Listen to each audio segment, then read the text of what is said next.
एकीकडे नापिकीचे वर्ष शेतकऱ्यांना असताना दुसरीकडे यवतमाळ जिल्ह्यातील हिवरा दरणे येथील शेतकऱ्याने आपल्या 12 एकर शेतामध्ये अनोख्या पद्धतीने तुरीची लागवड करून लाखो रुपयांचे उत्पन्न घेतले।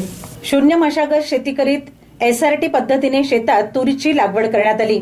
यात कुठलीही शेतीची मशागत नाही, शिवाय नांगरणी डवरणी न करता पिके घेतली। या पद्धतीने शेतकऱ्याचा मोठा खर्च वाचला। उत्पादन खर्च कमी झाल्याने उत्पादन सुद्धा शेतकऱ्यांना झाले। 12 एकर शेतीत 10 लाख रुपयांचे उत्पादन या शेतकऱ्याने घेतले। कापूस उत्पादक पट्ट्या शेतकऱ्याने तूर पिकाच्या माध्यमातून नफा कमावलाय।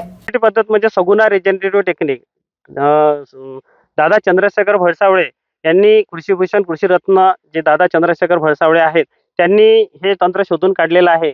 आणि या तंत्रामध्ये जमिनीची वाही अजिबात करायची नाही। उन्हाळ्यात पण वाही नाही, पावसाळ्यात पण वाही नाही, आणि वाही न केल्यामुळे जमिनीची झीज होत नाही।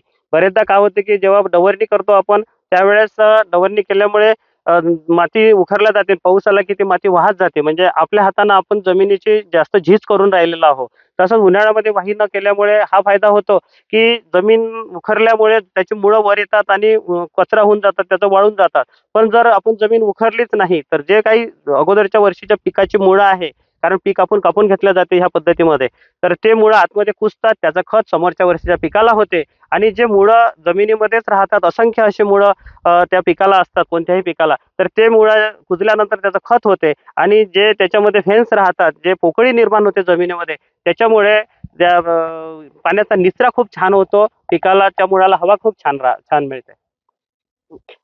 माझ्याकडे 12 एकर शेती आहे आणि 12ही एकर शेतीमध्ये माझ्या शेतामध्ये मी 6 100 हे निवड पद्धतीने तयार केलेलं वाणाची लागवड केलेली आहे। एकंदरीत जर पाहतो म्हटलं तर मला असं वाटतं की टोटल 12 एकर शेतीवर जवळजवळ पीक काढणीपर्यंत 2.5-3 लाख रुपयाचा खर्च येतील, आणि उत्पादन जर पाहतो म्हटलं तर जवळजवळ 10-12 लाख रुपयापर्यंत उत्पादन याचं जाऊ शकते। प्रफुल्ल वसंतराव कापसे, राहणार हिवरा दरणे, तालुका कळंब, जिल्हा यवतमाळ।